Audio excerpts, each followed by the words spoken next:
Welcome back, guys. We spent a week in Moab a couple of weeks ago and really had a good time.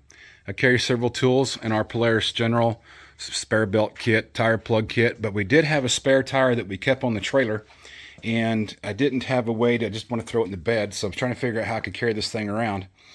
And researching different options, I was actually going to build a bracket to put on this Tusk rack to hold the spare tire kind of at a horizontal plane.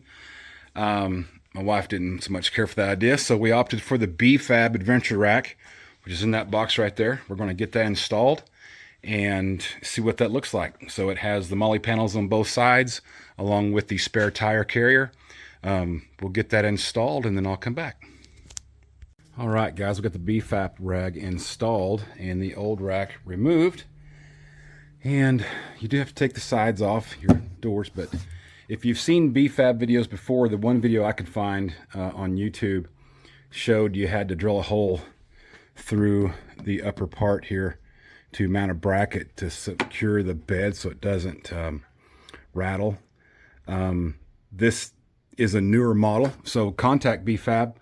Great guys to work with. I made that question before I made the order because I have a full back fiberglass window and I didn't want to drill a hole through my window.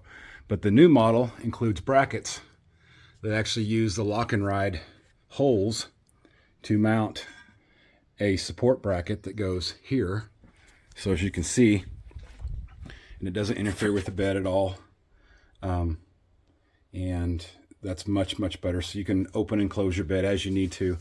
And with the way this rack is made, the tire sits so high that if you don't if you don't tilt the bed, you can't get your tire off.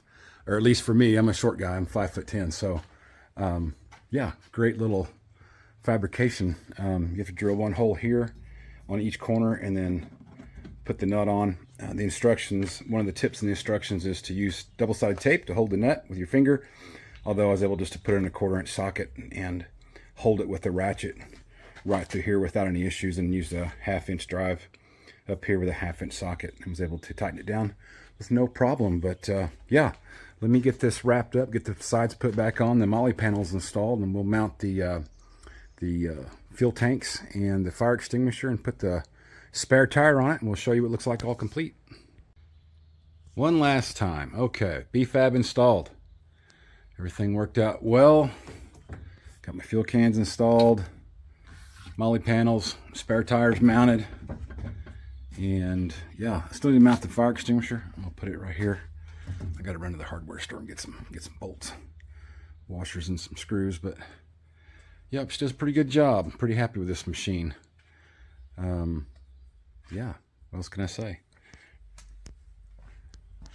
If you're looking for a good adventure rack to carry a spare tire, highly recommend the B-Fab. So far, so good. I'll can't wait to try it out on the trail, see how it does. But I think it'll do well. Put a nice chest back there, and probably going to put a lock and ride box right here, so I can put my recovery gear in. Because I had it strapped to the top of that Tusk rack.